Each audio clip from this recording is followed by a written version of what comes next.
free DJ booth played for by Aita LLC. That's the agent of the DJ who hosted her at this party. Did you hear about Angela Rayner's Ibiza adventure? Yep, the Labour Party's deputy leader was spotted living it up at a wild nightclub. And here's the kicker. She didn't pay for the whole thing herself.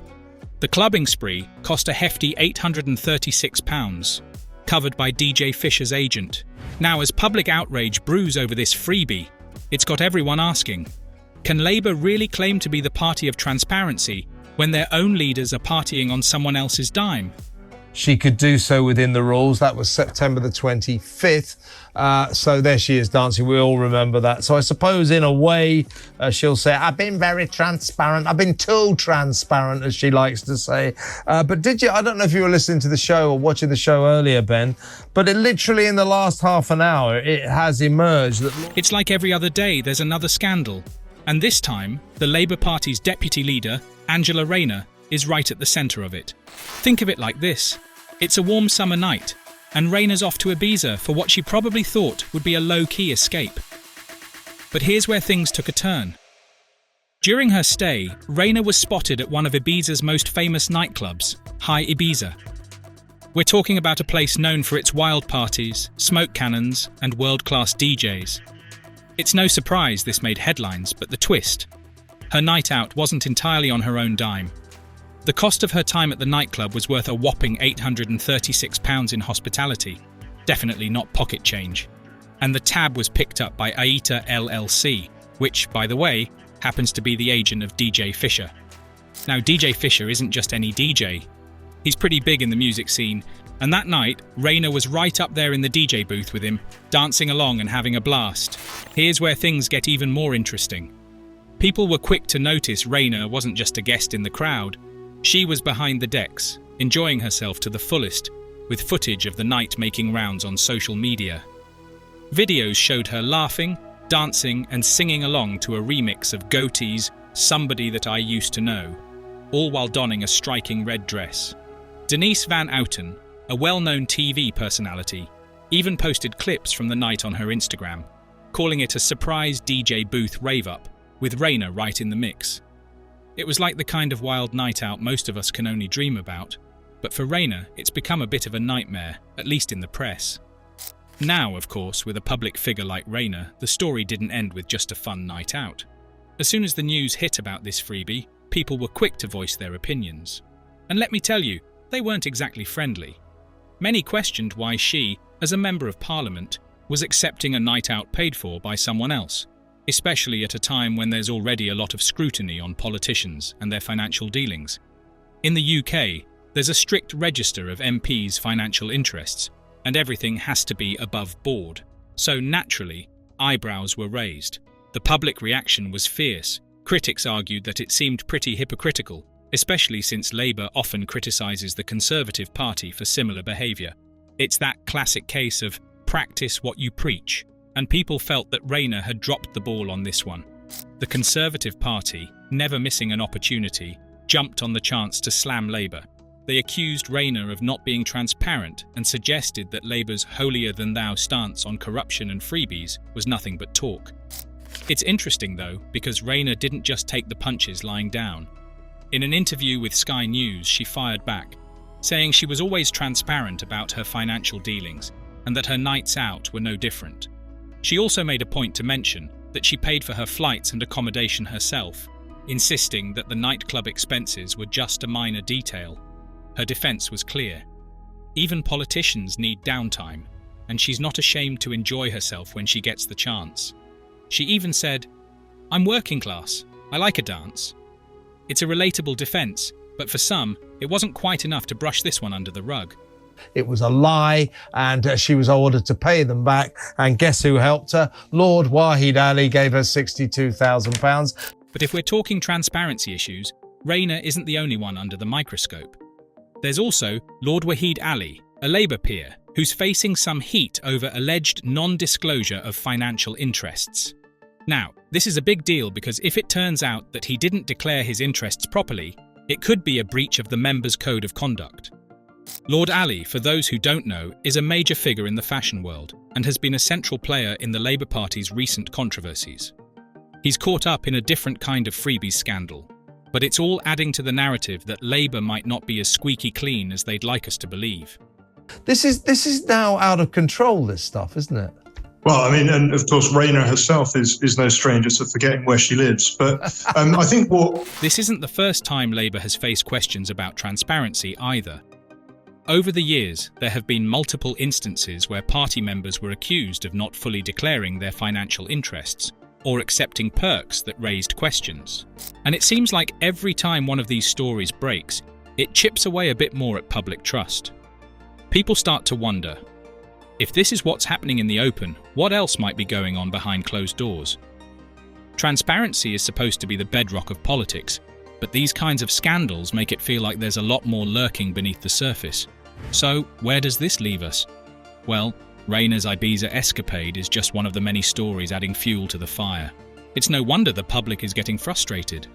From the Labour Party's freebies controversy to the Conservative Party's own scandals, it feels like no one is really taking accountability. And with all this back and forth mudslinging between Labour and the Conservatives, you have to wonder if any party can truly claim the moral high ground. Tens of thousands of pounds worth of free clothes and Arsenal tickets, and it's all perfectly above board. These are elected politicians. We are not electing people to do this. It's a messy situation, and it looks like Rayneer's night out has left her with more than just memories of a good time. Now she's got to contend with the fallout and the questions about Labour's integrity. Maybe next time, she'll think twice about accepting a night out on someone else's tab. But who knows? In politics, these kinds of stories seem to be as common as the weather changing. One thing's for sure, this story has definitely got people talking, and it's unlikely to blow over anytime soon. When it comes to politics, public trust is everything, right? So you can imagine how this Ibiza incident isn't exactly doing Labour any favours. The party has long tried to present itself as being on the side of the people, championing transparency and accountability. But incidents like Rayneer's latest Ibiza revelation really make you wonder if the party is living up to its own ideals. You see, Labour has worked hard to position itself as the party that's different from the Conservatives, a party that doesn't get caught up in sleazy scandals or cozy up to wealthy donors for freebies. But every time a story like this one pops up, it chips away at that image. Public trust isn't easily earned, and it's even harder to rebuild once it's been shaken. Labour has a tough road ahead if they want to convince people that they're serious about ethics and transparency. Keir Starmer is quite clearly trying to draw a line under it. Somebody's warned him about this $6,000 and said, you better do something about that. Only last Friday, he said, I took £28,000 worth of free suits. The timing of all this is especially rough, given the current political climate. Labour has been positioning itself as the alternative to the Conservatives, emphasising its commitment to integrity. So, for Angela Rayneer, a top figure in the party, to be caught accepting a freebie trip to Ibiza, it raises questions. How can Labour convincingly call out the Conservatives for similar behaviour when their own people are accepting expensive perks and then brushing it off as downtime? It's a tricky spot because Labour's core message has been about cleaning up British politics, and scandals like this undermine that message in a big way. Amid all the drama, Starmer made a pretty significant speech about the UK's relationship with the EU. Starmer has taken a clear stance. There will be no return to free movement, the customs union, or the single market. He's drawing a hard line on these issues, and it's pretty clear that he wants to present Labour as the party that can bring stability and pragmatism to the UK's dealings with Europe. Given the ongoing conflicts, particularly with Russia's actions in Ukraine, Starmer is arguing that the UK needs to be a reliable partner for the EU.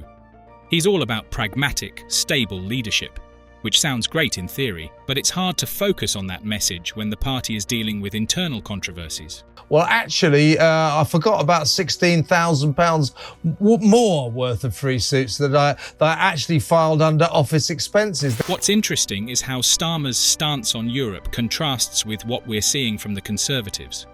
Starmer is all about cooperation and sensible negotiations with the EU, while the Conservatives are more focused on maintaining sovereignty and distancing themselves from Europe.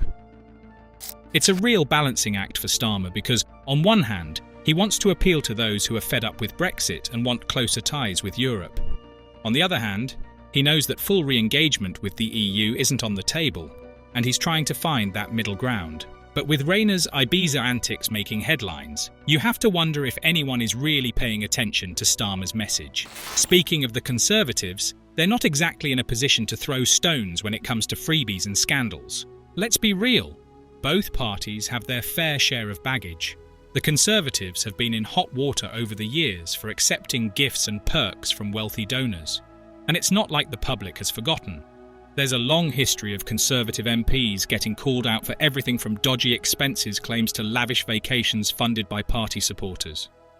The Conservative Party's issues with transparency have been making headlines for years.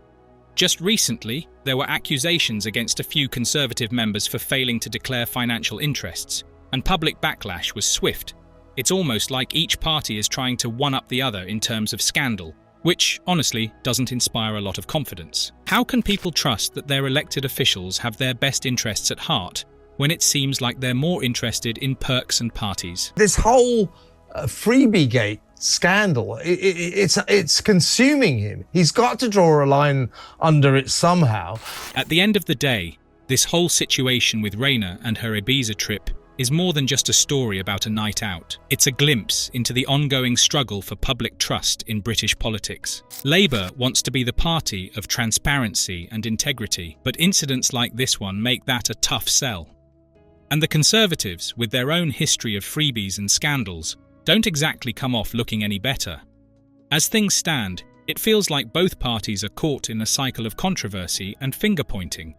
Each new scandal just adds to the sense of disillusionment among the public, who are left wondering if there's any party that can truly deliver on their promises of accountability. So, yeah, Rayneer's Ibiza escapade might just be a night out on the surface, but it's a lot more than that. It's a reminder that, in politics, actions speak louder than words, and right now, both Labour and the Conservatives have a lot of explaining to do if they want to earn back the trust of the British people.